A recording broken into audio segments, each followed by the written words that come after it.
उसका एक बना लिए होते रिपोर्ट कार्ड, लेके आए होते। दूसरा रिपोर्ट कार्ड आप बना लिए होते कि भाई देखिए महंगाई हमने कहा था कि आते ही हम कम कर देंगे, तो महंगाई कहां से कहां पहुंच गई। 350 का सिलेंडर जो है वो कैसे इस समय 1050 से ऊपर बिक रहा है, ये आपको बताना पड़ेगा। फिर जब आपने कहा था कि हम तो जब आएंगे तो रुपया का मूल्य बढ़ेगा, डॉलर घट जाएगा, अब 62 रुपए से बढ़ करके 84 रुपया 50 पैसा हो गया है और आपकी उम्र से बड़ा हो गया है, तो अब भारत का मूल्यन होगा कि नहीं, आपने किया कि नहीं किया, ये आपको रिपोर्ट कार्ड लेकर के आना चाहिए था। आपको रिपोर्ट कार्ड लेकर के आना चाहिए था कि आपने किसानों की आय दुगने करने का वादा किया था 22 में, और आज 24 में जब आप जा रहे हैं तो क्या आपने चौगुना लागत नहीं कर दिया और आय तो और घट गई। आपको यह बताना चाहिए था कि सुप्रीम कोर्ट से आपने यह वादा किया था कि किसानों को मैक्सिमम जो हम गारंटी है वो हम देंगे, एमएसपी देंगे, एमएसपी की गारंटी देंगे, और आपने किसान आंदोलन तोड़वाया था। आपने कहा था कि किसान आयोग में किसानों की नियुक्ति होगी, आयोग में, वो क्या आपने कर दिया। मैं इस बात को पूछना चाहता हूं, क्या गंगा जी साफ करने चले थे अपने मैनिफेस्टो में, इन्होंने तो मंत्रालय ही साफ कर दिया। तो गंगा जी तो साफ हुई नहीं, मंत्रालय साफ हो गया। और बुलेट ट्रेन का पटरी बिछा नहीं, बुलेट ट्रेन सपने में दौड़ रही है। 150 स्मार्ट सिटी बनी नहीं और नया आप संकल्प पत्र लेके आ रहे हो आस्ते।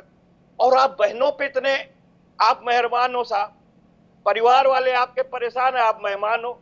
आप हमें बताइए मणि जो जो हमारी बहनें मणिपुर में हैं उनका, उनके साथ आपने क्या किया, कितनी महिलाओं को आपने लखपति बनाया, उनका एक रिपोर्ट कार्ड लगाते आप कि फला समूह की थी, इनकी हमने फला फला गृह उद्योग लगाई और ये इनका रिपोर्ट चार्ट है।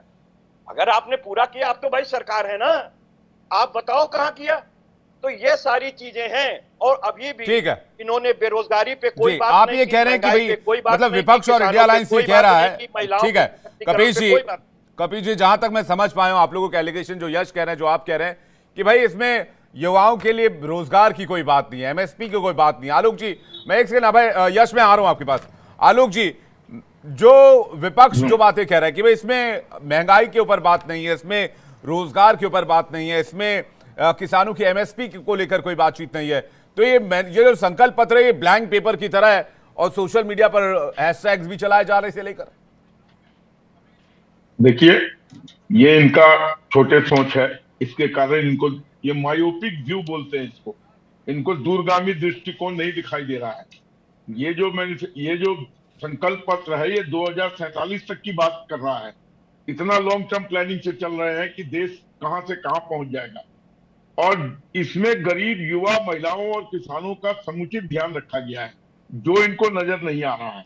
सभी लोगों के सभी वर्गों के लोगों के कल्याण की परिकल्पना है इसके अंदर। 3 करोड़ घरों का निर्माण, 4 करोड़ ऑलरेडी कर दिया गया है, 80% दवाइयों का सौगात, 70 वर्ष के उम्र से ऊपर लोगों को 5 लाख का आयुष्मान भारत कार्ड, किसान सम्मान निधि को बढ़ाने की योजना है। 1 करोड़ लखपति दीदी ऑलरेडी कार्यरत है, काम कर रही है, बन गई है। 3 करोड़ को और बनाने की कवायद है। बेसिक भारत के बेसिक इंफ्रास्ट्रक्चर को इतना मजबूती दिया गया है कि आज वर्ल्ड की सारी रेटिंग एजेंसियां कह रही हैं, बार बार कह रही हैं कि India is the fastest growing economy in the and the safest place to invest. तो यहां पर एफडीआई का इन्वेस्टमेंट भरपूर आ रहा है।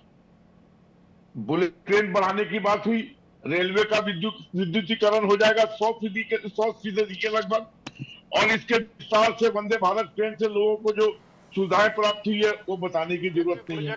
तो और 5वीं सबसे बड़ी अर्थव्यवस्था में तो खड़ी हो गई भारत, अब तीसरे की तरफ अग्रसर है, उसमें भी कोई रोक नहीं सकता है तीसरे की तरफ बढ़ने से, जिस स्पीड से भारत की गतिविधियां भाग रही हैं। और ये कह रहे हैं कि इनको कुछ दिखाई नहीं दे रहा। ये मुख्तार अब्बास और अतीक अहमद से बाहर आए तब तो इनको कुछ दिखाई दे, ये बिरयानी की दावतों से बाहर आए तब तो इनको राम जन्मभूमि दिखाई देगा। अरे अब तो राम जन्मभूमि बना है, इसके बाद तो मथुरा की बारी है, आगरा की बारी है। जितने भी जगह हैं जहां पर हमारे मंदिरों को ढा के और उसके अंदर मस्जिद की स्थापना की गई, उस सबको वापस करा के भव्य मंदिर कॉरिडोर के साथ निर्माण होके रहेगा। नहीं, इसके लिए बीजेपी की लाइन है आलोक जी, वो कहते हैं कि हम विकास को लेकर भी चल रहे हैं और विरासत को लेकर भी चल रहे हैं। मैं यश आऊं आपके पास, लेकिन सारे मेहमानों से एक रिएक्शन ले लूं। प्रेम कुमार जी क्या कह रहे हैं? प्रेम कुमार जी, आपने भी मैनिफेस्टो देखा होगा, आपने विपक्ष का मैनिफेस्टो भी देखा होगा, सरकार का संकल्प पत्र भी देखा होगा, कांग्रेस का न्याय पत्र 2024 भी देखा होगा। क्या है मोटी मोटी बातें, कौन सी बात किस मैनिफेस्टो में आपको ज्यादा क्लिक कर रही है? देखिए, भारतीय जनता पार्टी चूँकि 10 साल से शासन में है विवेक जी, तो इनको अपने कामकाज को शोकेस करते हुए उम्मीद पैदा करना चाहिए, तभी उनके बोलने में विश्वास होता है। लेकिन अभी क्या है कि जैसे बेरोजगारी पर पूरी तरह से मम है, युवाओं के लिए, उसी तरह से किसानों की एमएसपी की वैधानिक गारंटी पर कुछ नहीं बोल रहे हैं। अग्निवीर योजना पर राजनाथ सिंह बोल रहे हैं, लेकिन घोषणा पत्र में तो आना चाहिए ना कि अग्निवीर योजना में आप क्या सोचते हैं, वो भी नहीं आया। दूसरी बात है कि कुछ चीज़ें जो उन्होंने उपलब्धि के तौर पे बताई कि राम मंदिर बनाया, 370 बनाया, सीएए लेकर आए, ये सारी चीज़ें जो बताते हैं ये चीज़ें ठीक हैं, उनका एक राजनीतिक मकसद और गोल है, घोषणा पत्र में भी था, मगर इन बातों से रोटी की समस्या का समाधान नहीं होता है।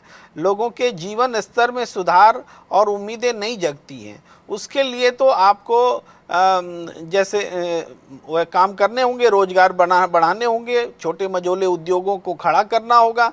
आज स्टार्टअप की बात कर रहे हैं कि 10 लाख से हम 20 लाख तक का लोन देंगे।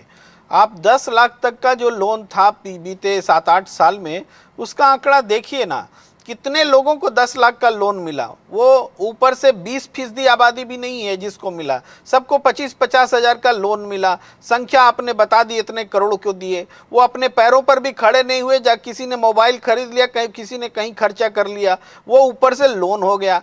आज आप 20 लाख लोन देने की बात कर रहे हैं। आप पहले 10 लाख की तो समीक्षा बताइए, कितने लोगों को 10 लाख आपने स्टार्टअप में लोन दिया है।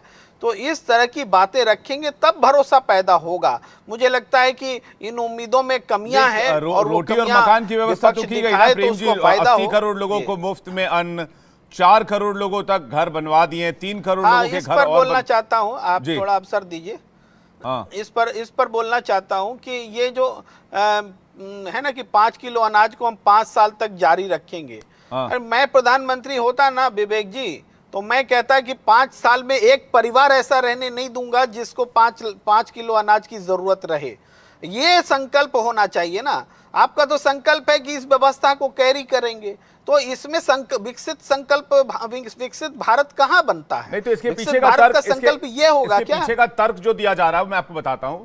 प्रधानमंत्री ने कहा कि भाई जब कोई आदमी बीमार होता है, जैसे देश कोविड से बाहर निकला, तो अस्पताल से जब किसी को छुट्टी मिलती है तो ये कहा जाता है कि इनका थोड़ा ख्याल रखिएगा और कुछ दिन तक ये प्रिकॉशनरी दवाइयां लेते रहिएगा। इसलिए उन परिवारों को अभी हेल्प की आवश्यकता है जो कोविड के इस महामारी में फंसे, जो आर्थिक रूप से कमजोर हुए। इसका जवाब ये है विवेक जी कि गरीबी रेखा से 25 करोड़ लोग ऊपर उठे, ठीक है। ये वो भी कहते हैं कि 25 करोड़ लोग जो गरीबी रेखा से ऊपर उठे, उसको हम संबल प्रदान करने के लिए इसको जारी रख रहे हैं। तो 80 करोड़ लोग कोविड पीड़ित भी नहीं है और ना तो गरीबी रेखा से उठे हुए लोग हैं। और गरीबी रेखा भी हमारे यहाँ 32 रुपया पर डे कमाई पर आधारित है, जो बहुत पुराना है। तो इस स्थिति में आप इसको संकल्प लीजिए ना कि पूरी आबादी को आप गरीबी रेखा से उठा देंगे। इनको 5 किलो अनाज, समाजवादी पार्टी का संकल्प है, उन्होंने अपने मैनिफेस्टो में कहा है कि हम 5 साल में गरीबी खत्म कर देंगे। समाजवादी पार्टी के मैनिफेस्टो में है ये। मैं कपिल जी से इस पर सवाल हूं, लेकिन अभय जी और रोहित जी का टर्न बचा हुआ। मैं आलोक जी एक सेकंड आ रहा हूं। रोहित जी आप इस संकल्प पत्र पे क्या कर रहे हैं, उसके बाद मैं अभय जी आपके पास आ रहा हूं। रोहित अग्रवाल, एक तो अभी एक तो आपके डिबेट में अभी मुझे एक बात समझ में आई, सबको बहुत समस्या है 5 किलो राशन से, विपक्ष को, क्योंकि ये देश की जनता को भूखा रखना चाहते हैं। ये देश की जनता को भरा पेट देख नहीं सकते। इनसे बर्दाश्त नहीं हो रहा कि देश की जनता का पेट कैसे भर रहा है। क्योंकि आप ये सोचिए, अगर आजादी के 75 साल बाद जो सरकार है उसको 60 साल के कांग्रेस के शासन के बावजूद अगर पेट भरने के लिए काम करना पड़े, तो इससे ज्यादा दुखद कुछ हो सकता है। और आपको सबसे ज्यादा समस्या उसी से है। आप अपना 60 साल नहीं बताओगे कि आपने किसान क्या है, क्यों नहीं दोगुनी कर दी थी। आपने क्यों नहीं किसान को ये स्वावलंबी बना दिया था कि उसका पेट भर सके, उसको 5 किलो राशन की जरूरत ना पड़े। पर आज अगर देश के अंदर जो हमारे देश की 60% जनता भुखमरी से परेशान थी, आधा पेट भोजन करके सो रही थी, अगर उसको भरपेट भोजन मिल रहा है तो सबको बहुत समस्या है। सबको लगता है ये फ्री भी हैं, ये सब बांटे जा रहे हैं, ये सब कर दाताओं का पैसा है। जबकि सच्चाई है, सरकार का सबसे पहला काम है कि रोटी कपड़ा और मकान सुनिश्चित करना। अगर 60 सालों तक कांग्रेस की सरकार ने रोटी कपड़ा और मकान सुनिश्चित किया होता तो आज की सरकार को रोटी कपड़ा और मकान की चिंता ना करनी पड़ती। आज गरीबों को मकान दिया जा रहा है, आज गरीबों को शौचालय दिया जा रहा है, आज गरीबों को राशन दिया जा रहा है, आज गरीबों की चिंता की जा रही है। खुद कांग्रेस के प्रधानमंत्री राजीव गांधी जी कहा करते थे कि 1 रुपया चलता है तो 85 पैसा खत्म हो जाता है, भ्रष्टाचार की भेंट चढ़ जाता है और 15 पैसा पहुंचता है। और आज डायरेक्ट बैंक ट्रांसफर के थ्रू 1 रुपया अगर चलता है तो वो 1 रुपया सीधे उस लाभार्थी तक पहुंचता है जिसके पास वो भेजा जा रहा है 1 रुपया। किसी की हिम्मत नहीं है कि उसमें से 15 पैसे भी छू ले। जो 15 पैसे आप पहुंचवाने की आप खुद आपने मंच से कहा था कि 15 पैसे पहुंचता है, आप वो 15 पैसे आज कोई छू नहीं सकता रिश्वत के नाम पे। तो देखिए, एक बात आपको समझनी पड़ेगी कि जो लोग घंटों के हिसाब से कैंडिडेट बदल रहे हैं, उनके घोषणा पत्र के ऊपर कौन विश्वास करेगा? जिनको अपने कैंडिडेट पे भरोसा नहीं है, जिनको अपने लोगों पे भरोसा नहीं है, क्या आपको लगता है जनता इनके घोषणा पत्र के ऊपर विश्वास करेगी? जी यश, मैं आपके पास आऊं और कपीश इसका जवाब लेने के लिए आपके पास आऊं, अभय के पास चल लेते हैं। अभय, आपको राइज दिखता है कुछ जो जिस पैटर्न से आज संकल्प पत्र बीजेपी का जारी किया गया है और जो वोट परसेंटेज 2014 और 2019 में सिग्निफिकेंट राइज 31 से लेकर 31% वोट परसेंटेज से 37% प्लस पर पहुंच गई थी बीजेपी। 2024 में क्या टेक आप इसमें देखते हैं? मतलब एक्सपेक्टेशन कहां देख रहे हैं? और साउथ का ग्राफ भी थोड़ा सा बताइएगा, क्या साउथ से बीजेपी को फायदा होगा? अगर नॉर्थ में थोड़ी बहुत सीटें कम होती थी और साउथ से कवर किया जा सकता है उसको। अभय